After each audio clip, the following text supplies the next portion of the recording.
Hey everybody, today's video is called the Rebuke of Elihu, and tonight we continue our pass-through study here in the book of Job, where we're going to hear from another individual wrapped into Job's life named Elihu.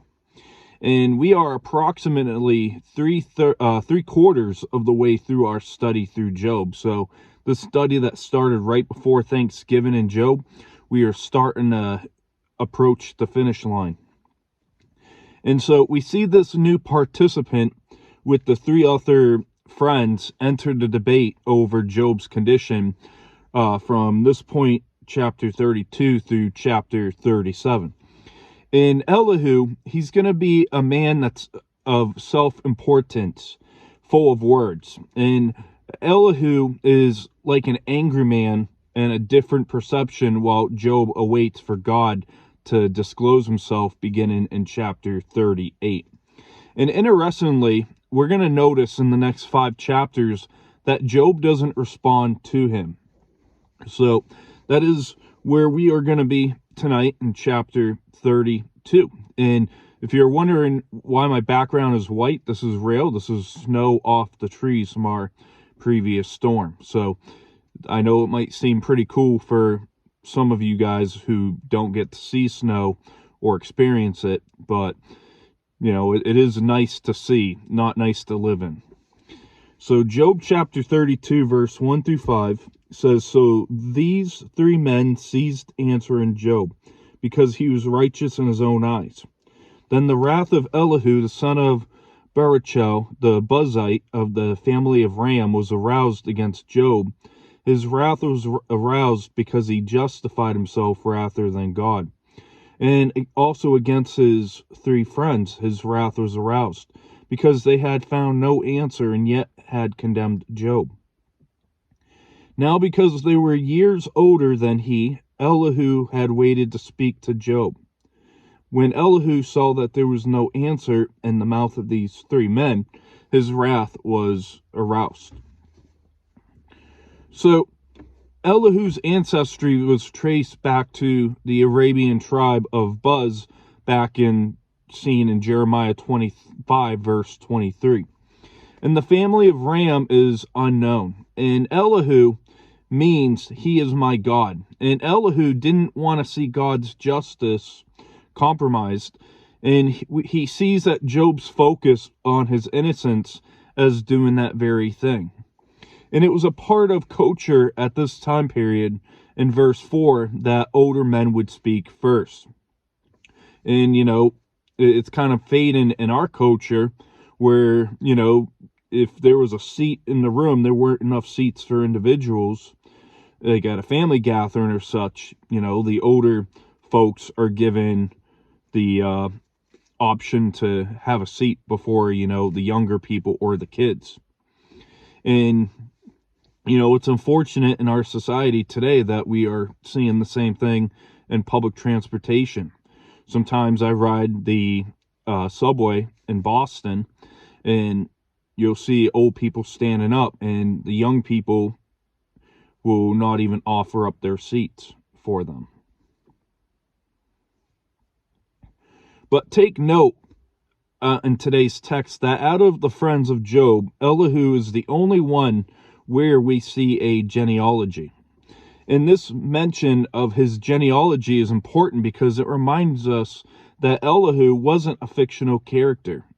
And don't miss the fact that Elihu was also angry at the 3 friends, Eliphaz, Bildad, and Zophar. And Elihu saw them too harsh against Job. In verse 6 through 9, it says, "So Elihu the son of Berechiah, the Buzite, answered and said, I am young in years, and you are very old. Therefore I was afraid, and dared not declare my opinion to you. I said, age should speak, and the multitude of years should teach wisdom. But there is a spirit in man, and the breath of the Almighty gives him understanding. Great men are not always wise, nor do the aged always understand justice."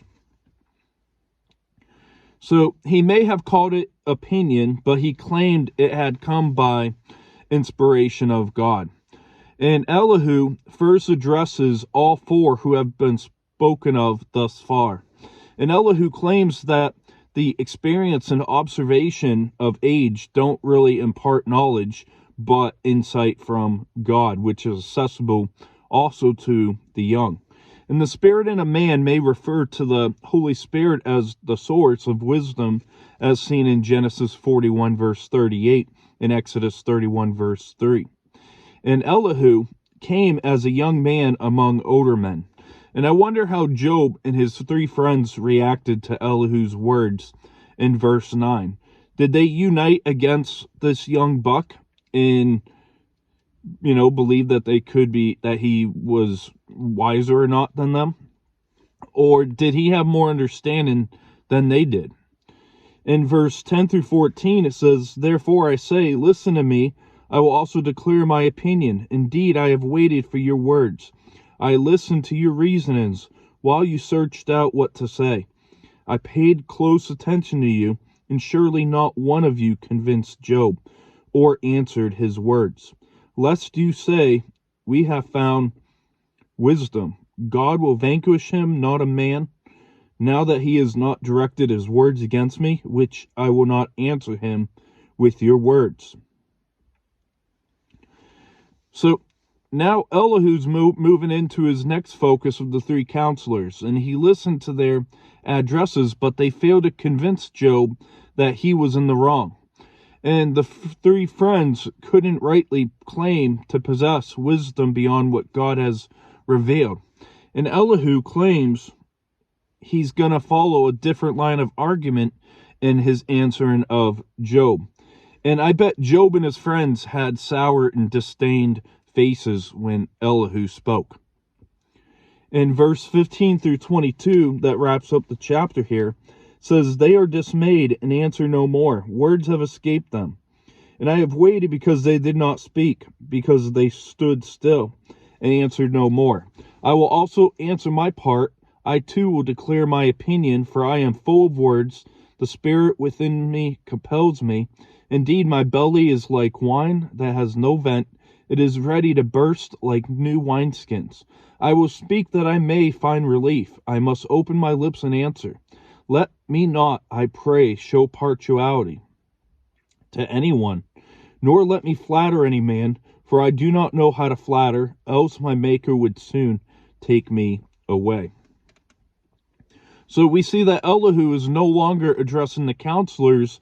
Instead, he's engaging in a speech that the others, especially Job, are intended to overhear. And Elihu's mainly concerned with establishing his right to speak. He feels like he needs to stick out. And Elihu's speeches are longer than the combined speeches of any one of the three friends of Job. And Elihu disagreed with both Job and the friends that he says that he's not going to favor any side of the dispute. He's trying to say that he's going to be non-biased in his answer. So after all, the next 5 chapters, we're going to see Elihu full of words. And Elihu's going to be that kind of annoying guy that just doesn't know how to shut up. He's unable to shut up, and he's unable to let anyone speak. And his speech is mentioned, is the longest single speech in the book, including God's speech in the later chapters. In today's chapter, we only just get to an introduction of his speech. He's not even hitting on his real points yet he wants to make. And Elihu was a self-flattering man, representing himself as a wiser, smarter, and having more understanding than any of these other 4, old bucks in his eyes. So to wrap up here, we look tonight at Elihu's introduction and his dissatisfaction with the answers of Job's friends. Verse 6 through 9, it shows us why Elihu overcame his hesitancy to speak. Verse 10 through 14, we see Elihu criticize Eliphaz, Bildad, and Zophar as ineffective. In the chapter, it wraps up with Elihu's inner compulsion to speak. And that's going to wrap up this chapter tonight. We'll see you next as we look at Elihu continuing to lecture Job. So I hope you have a great rest of your evening. Have a great weekend up ahead. Tomorrow we will be in chapter 33. So have a blessed night. God bless.